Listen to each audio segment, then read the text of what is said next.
أعوذ بالله من الشيطان الرجيم. بسم الله الرحمن الرحيم. الحمد لله رب العالمين والصلاة والسلام على سيد المرسلين وعلى آله وأصحابه أجمعين.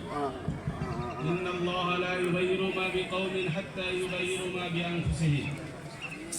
মহান আল্লাহ সুবহানাহু ওয়া তাআলার দরবারে শুকরিয়া আদায় করছি যে আল্লাহ সুবহানাহু ওয়া তাআলা আমাদেরকে কাশিমপুর থানা বাংলাদেশ জামাত ইসলামীর পক্ষ থেকে এই পুনর্মিলনী অনুষ্ঠানে আমরা অংশগ্রহণ করতে পেরেছি। এই জন্য মহান আল্লাহ পাকের দরবারে শুকরিয়া আদায় করছি। আলহামদুলিল্লাহ। পুনর্মিলনী অনুষ্ঠানে আজকে উপস্থিত আছেন আমাদের কাশিমপুর থানার সম্মানিত থানা আমির, উপস্থিত আছেন থানা সেক্রেটারি, উপস্থিত আছেন কর্ম পরিষদ, বিভিন্ন ওয়ার্ডের নেতৃবৃন্দ এবং ইউনিট পর্যায়ের নেতৃবৃন্দ এবং কর্মী সুদী সমর্থক, সম্মানিত ভাইরা, আমরা জানি যে আজকে এই পুনর্মিলনী অনুষ্ঠানে আমরা যারা উপস্থিত হয়েছি, যদিও ঈদ পুনর্মিলনী অনুষ্ঠানে আমরা এসেছি আনন্দ গণমুহূর্তে, তারপরে আমাদের বেশিরভাগ বাইরের মনে আসলে আমাদের আনন্দ নেই। কারণটা কি? কারণটা একটু ব্যাগে যেতে হয়। আমরা যে 12ই ফেব্রুয়ারিতে নির্বাচন করেছিলাম, আপনারা জানেন সারা বাংলাদেশের মানুষ আমাদেরকে তথা বাংলাদেশ জামাত ইসলামীকে ভোট দিয়েছিল। বাংলার 12 কোটি মানুষের মধ্যে নারী, পুরুষ, আবাল, বৃদ্ধ, বনিতা বাংলাদেশ জামাত ইসলামীকে ক্ষমতায় দেখার জন্যে দল মত নির্বিশেষে বাংলার সকল মানুষ জামাত ইসলামীকে ভোট দিয়েছিলেন। কথা বলেন।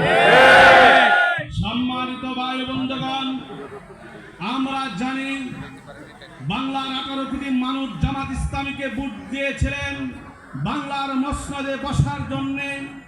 বাংলাদেশের তথা কথিত কিছু বুদ্ধিজীবী নামক শয়তানের গোষ্ঠীরা যা সকল সেক্টরের প্রধান অবস্থায় বসে আছেন, তাদের জন্যে বাংলাদেশ জামাত ইসলামীকে ক্ষমতায় যেতে পারেন নাই।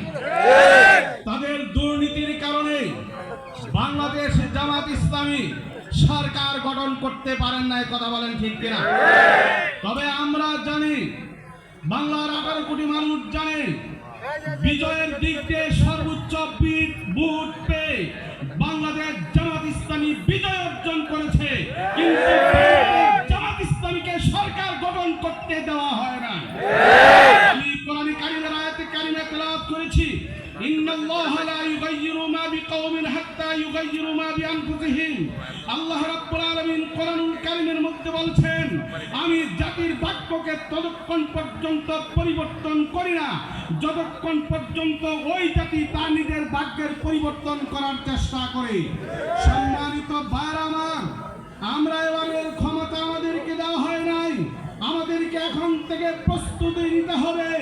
সামনের নির্বাচনে বাংলাদেশের কোন বাধাই আমাদেরকে দমে রাখতে পারবে না। সামনের নির্বাচনে আমাদেরকে অবশ্যই যে কোনো মূল্যে বাংলার 18 কোটি মানুষ নিয়ে আমরা ক্ষমতায় যাব ইনশাআল্লাহ। আল্লাহ রাব্বুল আলামিন অন্যত্র বলেছেন, ওয়ালানাবুওয়ান্নাকুম বিশাইইন মিনাল খাউফি ওয়াল জুই ওয়া নাকসিন মিনাল আমওয়ালি